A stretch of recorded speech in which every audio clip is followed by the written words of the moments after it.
আমার পাশে দেখতে পাচ্ছেন এটা হচ্ছে আমার পায়ে চালিত হোন্ডা, আর সঙ্গে আমার বন্ধু।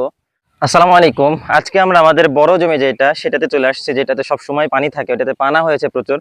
ওই জন্য এখানেও স্প্রে করতে হবে। এখানে স্প্রে করার বিকল্প কোনো কিছু দেখতেছি না। এখন এর আগে আপনাদেরকে আমি বলেছি এই জমিতে যদি পাইপ নিয়ে পানা তুলতে হয় তাহলে একটু খরচ হবে। তো যাই হোক, ওই টপিক পুরোপুরি বাদ। এখন আমরা স্প্রে করতে আসছি, স্প্রে করব।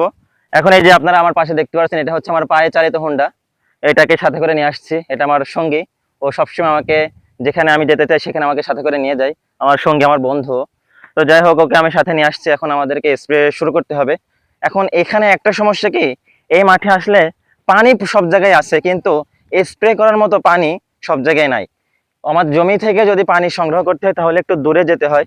এখন দেখি আগে পানির খোঁজটা করে নেই। পানির খোঁজ করে নিয়ে তারপরে এই ঢোপের ভিতর পানি ভরতে হবে, কারণ অপরিষ্কার পানি বা ময়লা পানি যদি আমি এই ঢোপের ভিতরে ঢোকাই তাহলে স্প্রে করতে গেলে স্প্রের যে ওই ছোট ছোট ছিদ্রগুলো থাকে ওইগুলো বন্ধ হয়ে যায়। এখান থেকে আমরা পানি সংগ্রহ করব, সেই পানির জায়গাটা অর্থাৎ পাশ কেনালটা একটু দূরে আমার জমি থেকে। এই দেখেন, এখানে হচ্ছে পাশ কেনাল। যদিও কেনালে তেমন একটা পানি নেই, চলমান নেই, পানির স্রোত এখন কম, পানি আসতেছে না বলতে গেলে চলে। কারণ কেনালে হয়তো বা পানি নেই, কেনালে পানি থাকলে পানির স্পিড অনেক বেশি থাকতো। যাই হোক, আমরা এখান থেকে পানি কালেক্ট করে তারপর জমিতে স্প্রে করতে হবে। গতকালকে যেখানে স্প্রে করছে যে জমিতে, ওই জমিটার পাশেই একেবারে কেনাল।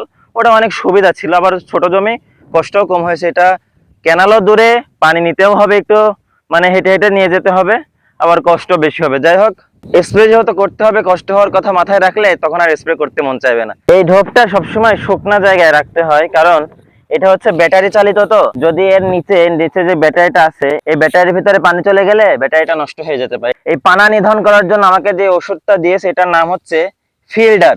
এই দেখেন, এটার নাম হচ্ছে ফিল্ডার। এই ওষুধটা আজকে আমাদের এই জমিতে স্প্রে করব। এখান থেকে আমাকে 3 কাক করে দিতে বলেছে এক এক ঢোপে। এখানে 3 ঢোপ হবে, এক এক ঢোপে 3 কাক করে দিতে বলেছে। এটা হচ্ছে এসিআই কোম্পানির।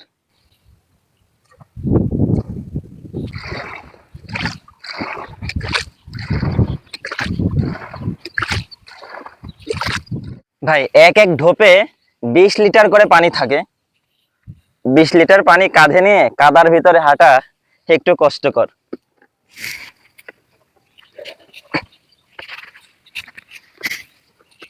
তো আলহামদুলিল্লাহ, চলুন উঠি।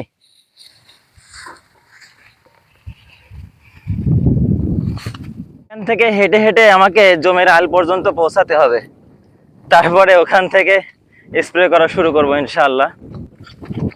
আলহামদুলিল্লাহ, আমরা আমাদের জমিতে পৌঁছে গিয়েছি। এখন প্রচুর পরিমাণে বাতাস হচ্ছে। এখন আকাশের অবস্থা একটু ভালো হলে আলহামদুলিল্লাহ আরো একটু ভালো হয়ে যাবে। তো চলুন আমরা স্প্রে করা শুরু করি, বেশি কথা না বলে।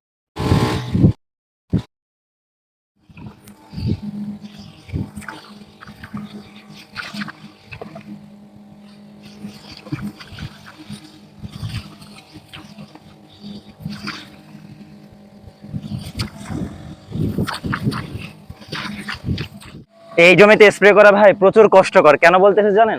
এখানে হাঁটলে পারে হাঁটুর সমান একদম কাদার নিচে গেড়ে যায়, আর ওখান থেকে পা তুলতে গেলে আরো বেশি কষ্ট হয়। এই 20 লিটার পানি পিঠে নিয়ে হাঁটা হাঁটুর সমান কাদার ভিতরে অনেক বেশি কষ্টকর। যাই হোক, আমাদের শেষ করতেই হবে। কিন্তু আলহামদুলিল্লাহ আমাদের এক ঢোপ দেওয়া শেষ। আর এক ঢোপ পানি আনার জন্য আমরা আবার ওই ক্যানেলের কাছে যাচ্ছি। আবার এক ঢোপ পানি সংগ্রহ করে তারপরে আবার আসবো ইনশাআল্লাহ। এইটা হচ্ছে 2য় নম্বর ঢোপ। আমার মনে হচ্ছে 3 ঢোপে হয়তো বা হবে না। 25 কাঠা জমি, 3 ঢোপে হবে না, 4 ঢোপ করা লাগবে। দেখি কি করা যায়।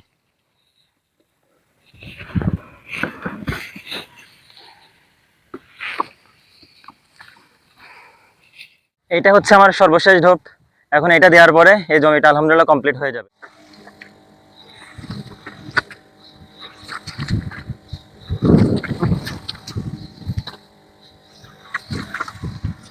তো দেখতে দেখতে আজকের ভিডিওটা এই পর্যন্ত ছিল। দেখা হবে আবার নেক্সট কোনো ভিডিওতে। সবাই ভালো থাকবেন, সুস্থ থাকবেন, পরিবারের খেয়াল রাখবেন। আল্লাহ হাফেজ। আসসালামু আলাইকুম রহমতুল্লাহ।